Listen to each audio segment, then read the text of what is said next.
এই রাতে কবর জিয়ারত করবেন। আমার নবী যে জান্নাতুল বকিতে গিয়ে কবর জিয়ারত করেছেন। শবে বরাতের রাতে আমরা কবর জিয়ারত করব। কি জিয়ারত করব?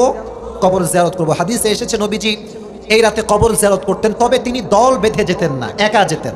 কিন্তু আমাদের এখনকার ট্রেন্ড চেঞ্জ হয়ে গিয়েছে, 20 জন 30 জন নিয়ে যায়, দোয়া করে কম, গল্প করে বেশি। কথা বলেন ঠিক কিনা প্রিয় ভাইয়েরা?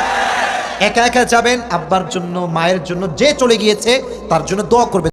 Wake up to reality.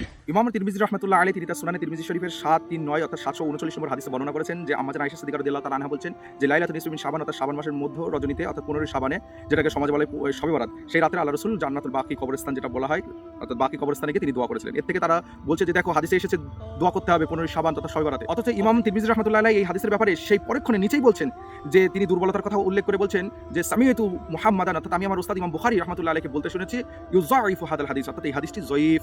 এছাড়াও ইমাম ইবনে জাওজি রাহমাতুল্লাহ আলাইহি তিনি তার কিতাব আল ইলালুল মুতানাহিয়া গ্রন্থে 2 নম্বর খণ্ডের 66 নম্বর পৃষ্ঠায় হাদিস নম্বর 915 সেখানে তিনি বর্ণনা করেছেন যে ইমাম দারাকুতনি রাহমাতুল্লাহ আলাইহি বলেছেন, তিনি বলেছেন যে হাদা ইসনাদহু মুস্তারব অর্থাৎ এই হাদিসটা হচ্ছে মুস্তারিব অর্থাৎ উলটপালট। এছাড়াও ইমাম দারাকুতনি রাহমাতুল্লাহ বলেছেন গায়রা সাবিতুন অর্থাৎ এই সনদটি প্রমাণিত না, রাসূল সাল্লাল্লাহু আলাইহি ওয়াসাল্লাম কবর জিয়ারত করেছিলেন সেই রাতে, এটা প্রমাণিত না, এই হাদিসটি প্রমাণিত না, গায়রা সাবিতুন। সুতরাং যারা বলছেন যে এটা সুন্নাত, এটা করণীয়, এটা রাসূল করেছেন, তারা নিঃসন্দেহে গুনাহগার হবেন আল রাসূলের উপর মিথ্যা তুহমত দেওয়ার জন্য।